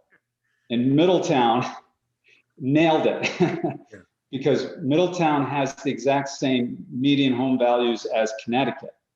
However, we see a range in the region with Lyme having a median value at 555,000, but the average for the region being around 325,000. So on the higher end of home values. Next. And these are the trends looking back all the way back to 1997. And the teal line is Lyme, so that's the highest home value community. And the middle line, the blue line, is the median across the region, and the purple line is Middletown being the lowest of median value community. And you saw everything climb up to 2007 and 8, and then fall off, and then has since recovered. And in the case of Lyme, not quite there, and Middletown's recovered, and the region's recovered. But the big question mark is, what are things going to look like after COVID? And right now it's going up. Next. When we compare you to the state, what we see is the housing in the region is at the upper end of the middle. So you are very much like a higher upper middle class type housing region. And you have fewer $1 million homes, right? And most of that is consumed by Fairfield County's towns. And you also have far fewer lower value homes at less than 200,000. So you're on the upper end of the middle. Next. Now, when we look at housing cost burden, that basically means you spend 30% or more of your income on your housing costs. And if you own a home, that's your mortgage, insurance, taxes. And if you rent, it's your rent and utilities, that sort of thing. And half of those who rent are housing cost burden.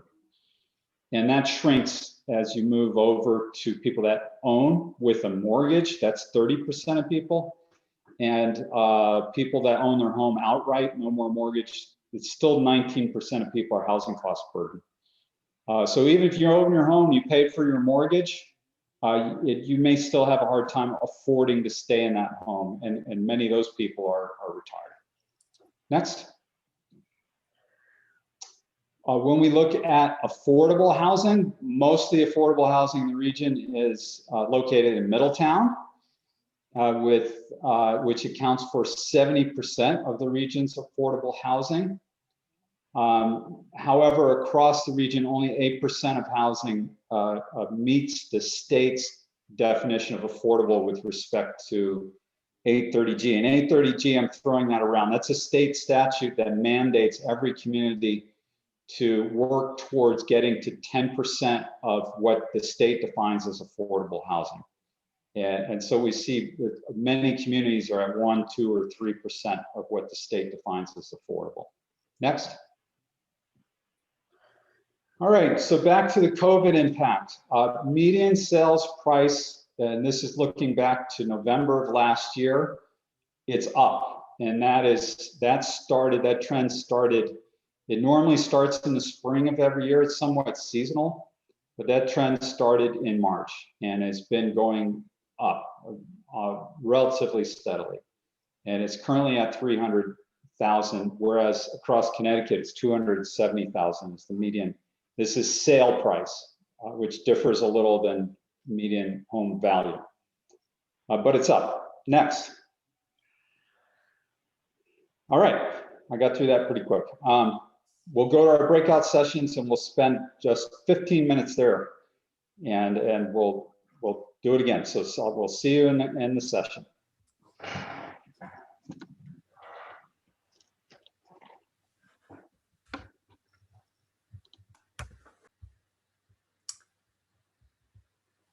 Hello, everyone. Looks like I have a couple new people, mostly the same people.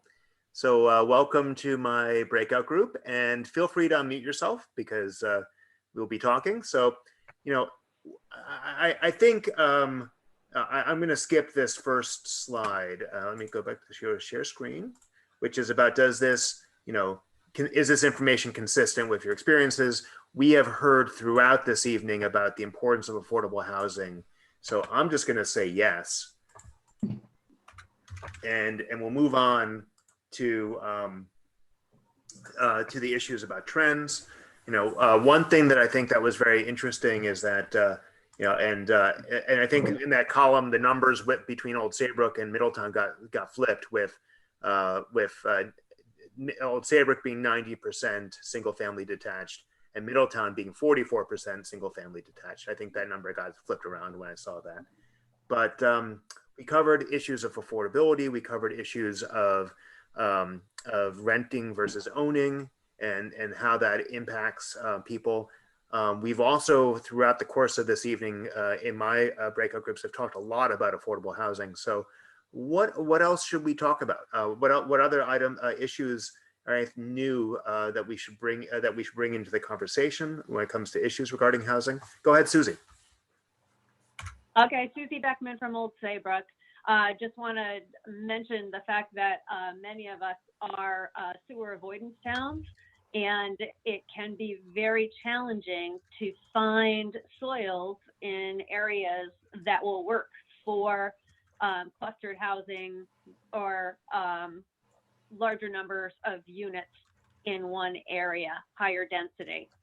So I think I would love to have the region take a look at that and maybe come up with a regional plan to help the towns get beyond that reliance on septic, and also the issue that we have with having to remediate many of the areas along the shoreline. Yeah. So when you say remediate, you're talking about contamination of the sound. Right. Yeah, I'm talking about the individual septic systems. We're at a point in Old Saybrook where you can't do on-site systems because there's no place for the wastewater to go. It goes right into the sound, unfortunately.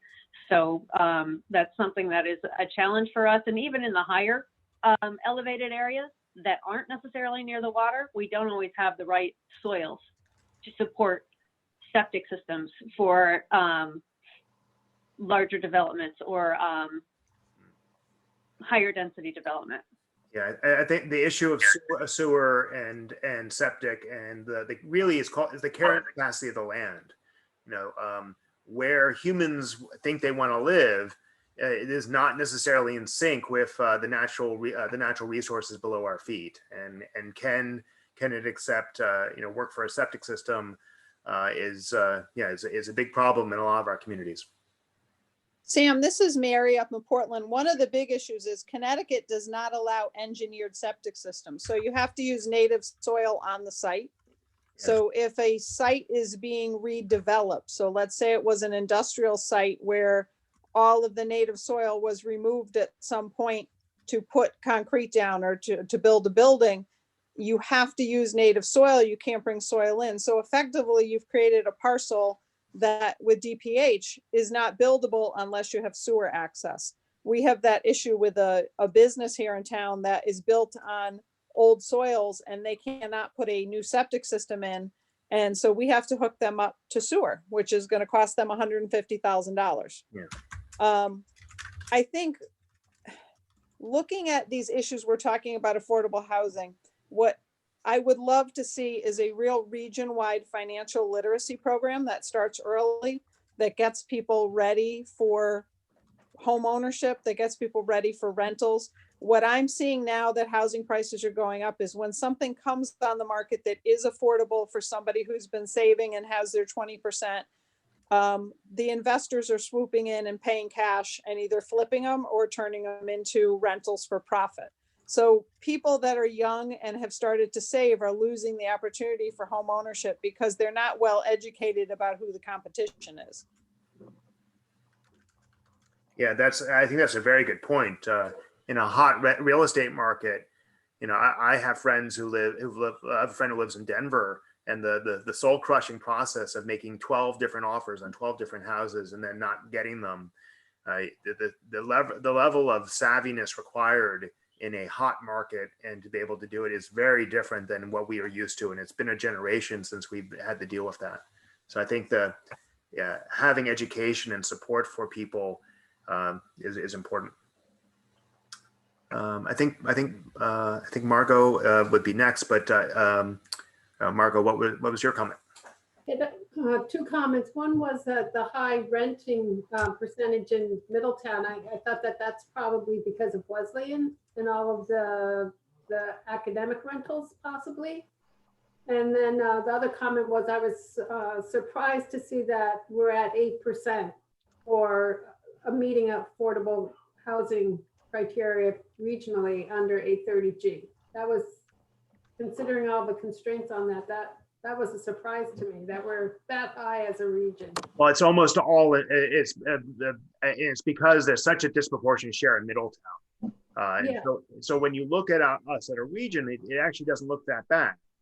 But yeah, let's see. Other ideas regarding housing and affordability and ownership and rentals and other constraints.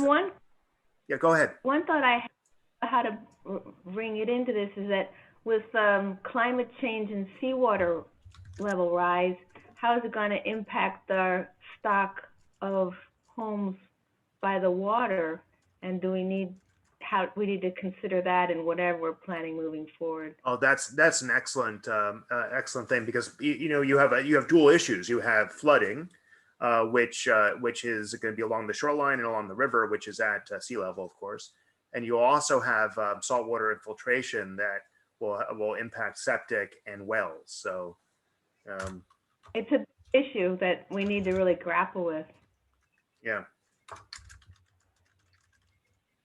I think that's a really good. So let's any other major issues that we haven't talked about yet? And just going back to this idea of financial literacy, would that be, it's really, first the thing, oh, that should be in the schools. And of course, that should be taught in schools as part of an economics class or something, but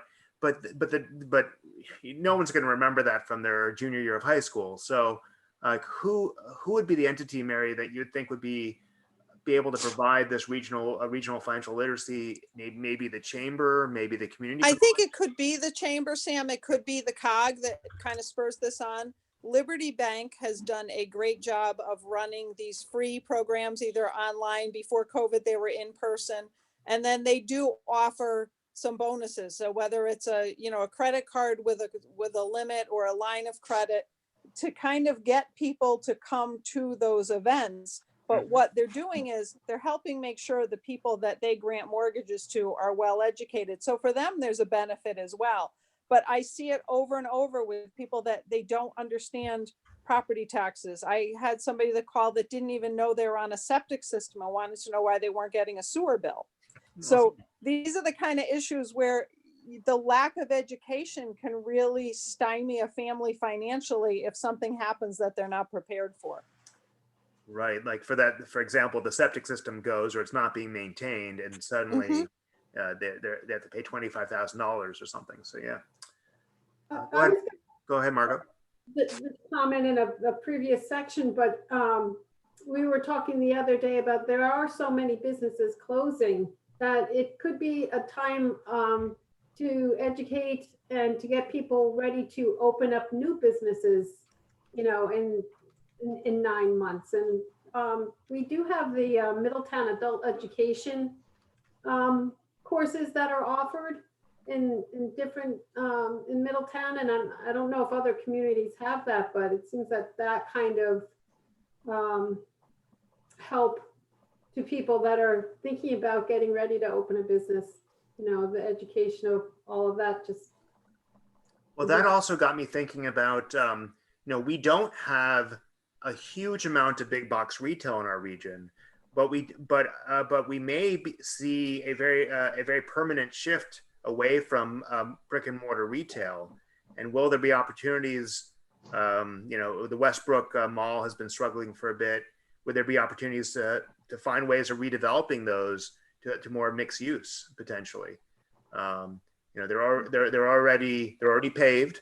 They're already have transit services and other things. So you could potentially, turn something like a Westbrook outlet mall into more of a mixed use, maintaining a retail component, but filling some of those former shops with other new uses, and there may be opportunities there. That's a great thought.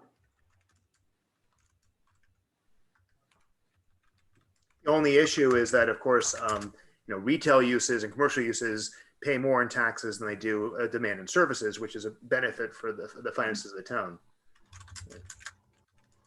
All right, let's quickly get over to things in the plan. So I think it's pretty clear, recommendations that support affordable housing. One idea that I put forward, and I'll see if you think about it, is allowing more by right affordable accessory housing units as long as people meet zoning. So if you meet setbacks, you meet the height of the building, impervious surface, but you can squeeze in an efficiency unit or a 1-bedroom unit of a modest size that you just allow it by right. I don't know what people think about that idea. This is Mary Sam in Portland. We allow affordable units within the existing dwelling by right in every zone, with the only caveat being there's health district approval required if you're on septic and well. And then we allow detached accessory apartments by site plan. And especially during COVID, we've seen a lot of people moving elderly family members in with them, kids with young families coming home to live with mom and dad. And so really that multi-generational impact is what we're seeing from it. And it's been kind of nice to be able to see people be able to age in place because of a zoning reg that allows them to bring a family member home with them. So even more than affordable housing, we're seeing it allowing some of our people to spend a longer portion of their life in the neighborhood and the community that they love. That's great. Other steps that we can take in a plan to address some of the issues of affordability or other things? Well, I guess, Cindy from Chester, I guess from a very global sense, I would say, continue just to keep petitioning the legislature on generating revenue in this state to make, to be able to drop property taxes.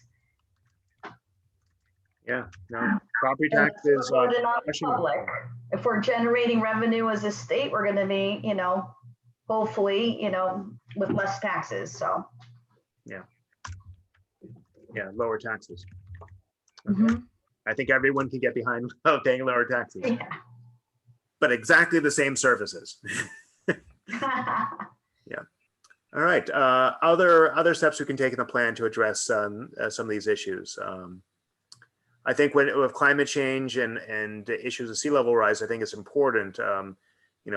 Many of you may be aware, but we are finishing up for 15 of our 17 towns natural hazard mitigation plans, which includes, taking proactive measures to avoid natural damage from natural disasters that we know are coming.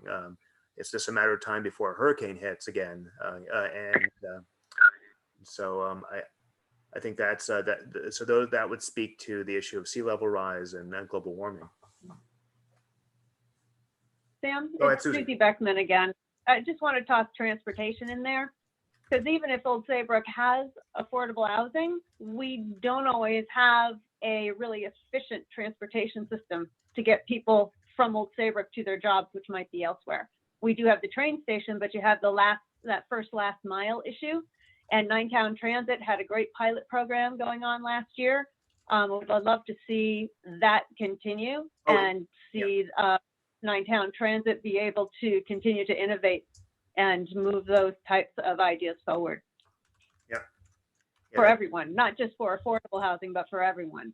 Yeah, so Extra Mile is an on-demand transit service that the Estuary Transit District is providing in Old Saybrook and parts of Westbrook and Essex. And it's you use an app or you call on the phone, you schedule your ride, and it can be used to help people get around their communities in a way that's superior than like a bus once every 2 hours. So it's because it's on demand. And so yeah, that's a good point. All right, we have 40 seconds. So any last comments before we go back to the main group?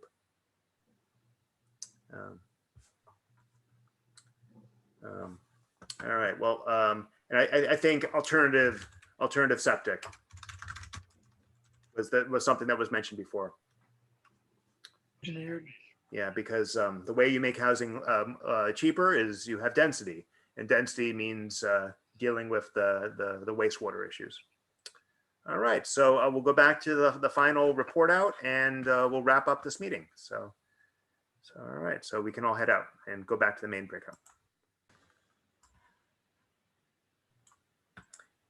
All right, so as we come back, once again, a really nice discussion. So I'll quickly go over some of the top issues that we discussed. First of all, the first question about whether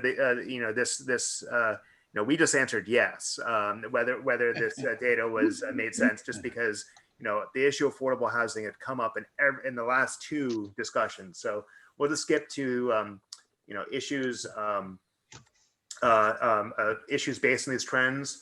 The first one is many of our towns, or most of our towns, are sewer avoidance towns. They don't have access to sewer, and where people want to build and where people want to live isn't necessarily in relation to where the good soils are. So we have carrying capacity of the natural carrying capacity of the land for septic, and then we have the intersection of regulation.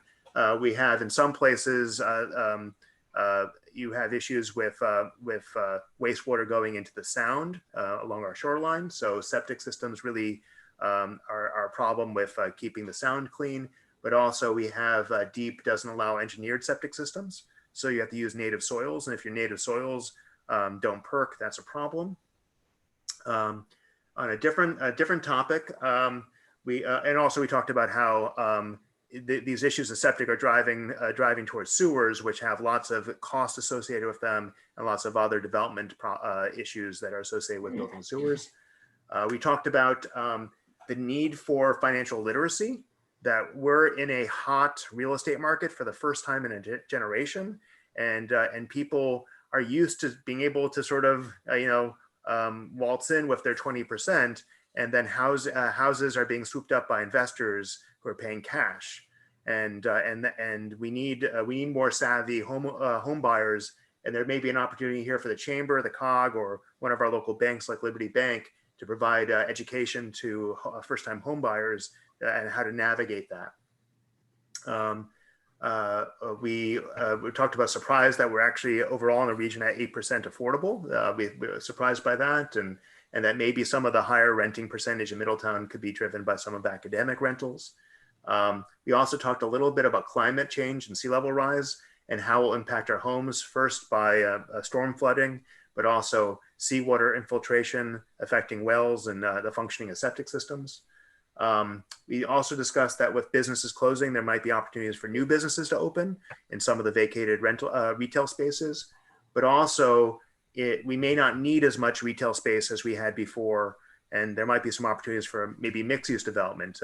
For example, if we have a struggling mall, such as like an outlet mall in Westbrook, you could potentially add a residential component and make it more of a mixed use community, and that could be a way of dealing with some of the downturn in demand for brick and mortar retail. Steps we can take to address in the plan. Obviously, recommendations to support affordable housing. In Portland, they have accessory units allowed by right if they're internal to the building and they meet zoning. But if they're on sewer, septic, and well, it does require health district approval. But they also allow detached accessory units by site plan approval. And what they've noticed there is it allows for multi-generational tenancy. So you have families with older relatives and younger relatives all living together, and allows them to stay in the community, whether they're young people returning to community or older people who need the support of their younger family members. We had a discussion about the property tax burden and how we need some solution on a state level to lower property taxes, and but of course not cut our services, but of course, a little discussion about implementing natural hazard plans, and also transportation issues. that that you need to have a good transit to connect to affordable housing. For example, the last mile issue of there might be commuter rail service on Shoreline East, but if you can't get to the station easily, it doesn't matter if it's there. And then finally, for DEEP to allow for alternative septic. All right, I'll turn it over to Megan. Thanks. So our first note on this topic was as well very consistent and unsurprising, with a few caveats. A point was raised that the data for Lyme gives the impression that perhaps it is a town filled with mansions, and that really in reality on the ground it feels like it's more similar to the rest of the region. So just throwing that caveat out there. The state definition of affordable, we noted, was inconsistent with the reality of what's technically attainable for people in the region. And also that in Haddam, there are new homes being built, even though there is an existing supply of housing available. We also talked about the high cost of staying in a home, utilities, taxes, materials. We asked about the implications of not having enough affordable housing and what that means for the diversity of people that we are able to have in our region. Let's see, what else? We need to find a way to provide affordable housing in our communities in a way that works for the community, that's consistent with the community's character, and that there tends to be an issue anytime affordable housing is coming in at a density exceeding what the zoning allows. It causes controversy and backlash to any affordable housing projects. And also we talked about the struggle of even just saving up for people to buy a house. The down payment and the closing costs are cost prohibitive for a lot of younger people. As far as steps we can take to address these issues, we talked about looking at form-based zoning codes. We talked about increasing the number of available rental units. We talked about whether if we increased the number of rental units in our region, we could get people to come here and essentially test out the region before purchasing a home. We talked about creating a diversity of housing types that fit within our communities.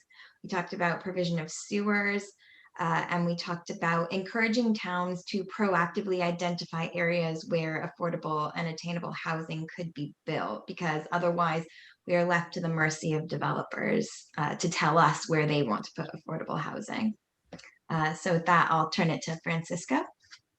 Okay, and I am going to try to make this quick because my internet connection kind of stalled out on me a couple of times already. So we're so close. Property tax collection is down in Cromwell, and so we wonder if that's going to be an issue throughout the region, and is it going to be something that remains an issue for a while? We know that's COVID related.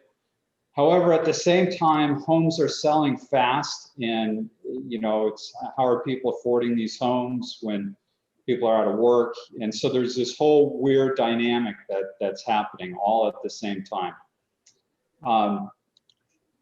When we talked about some of the issues, it's this double-edged sword of it's great to have increasing housing values, especially given the fact Connecticut has lagged the country for so long now.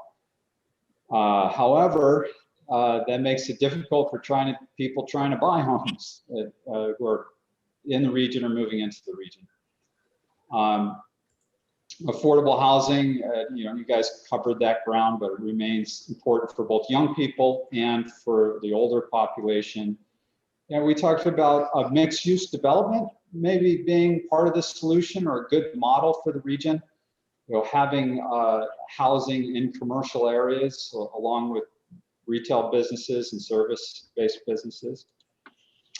And then finally, repurposing of buildings, whether commercial buildings, institutional buildings, should be considered for conversion into housing or for mixed-use development.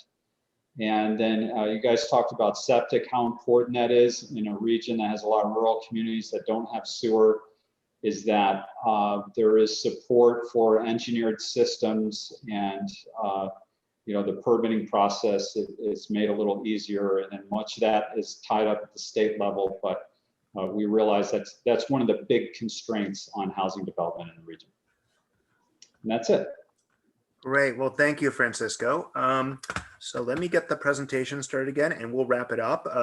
So I'll introduce Megan Juflis, our senior planner, and who will wrap up this evening. So just one second.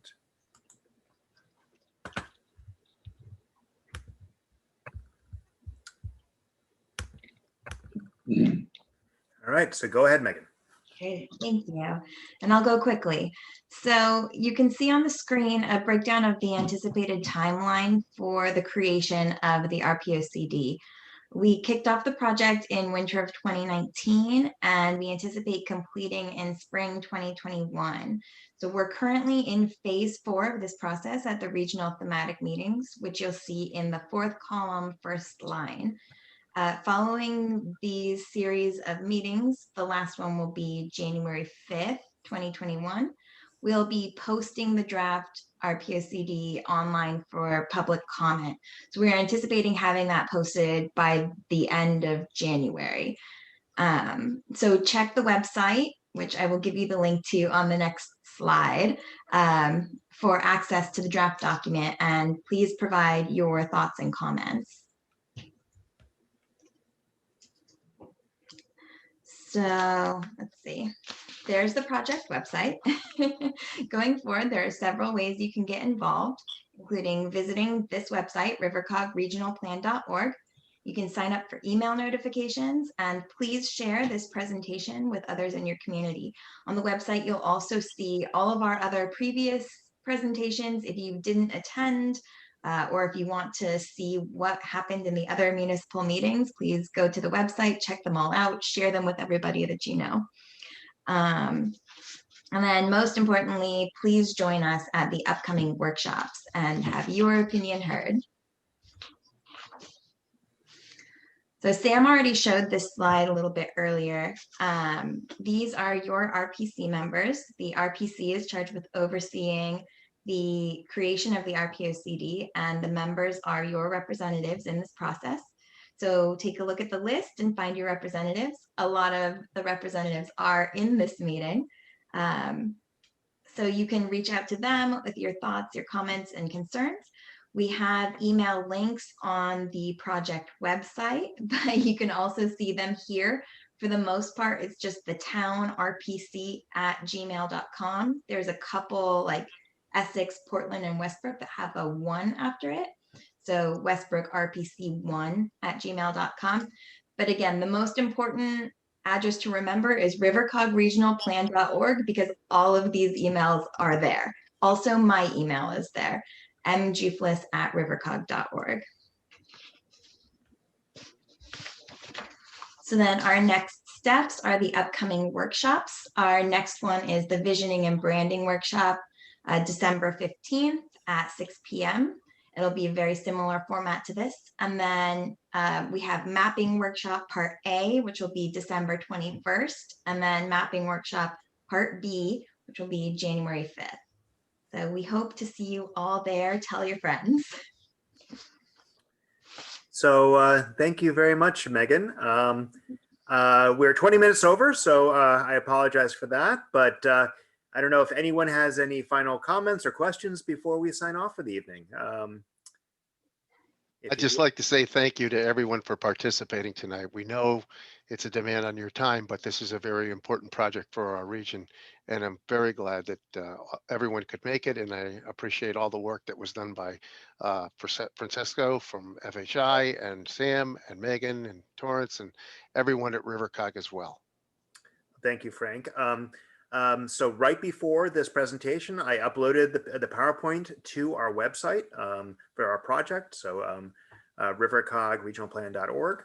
I will be uploading the video of tonight's meeting as well. So please share that with anyone you think that might be interested.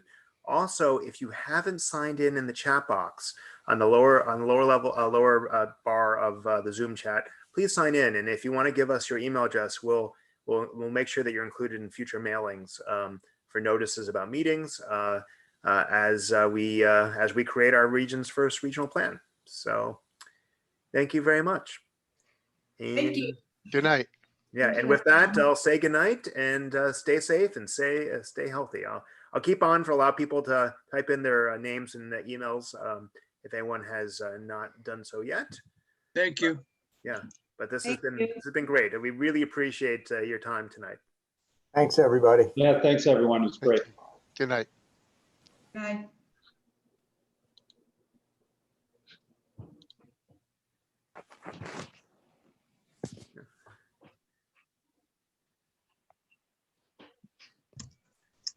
Great.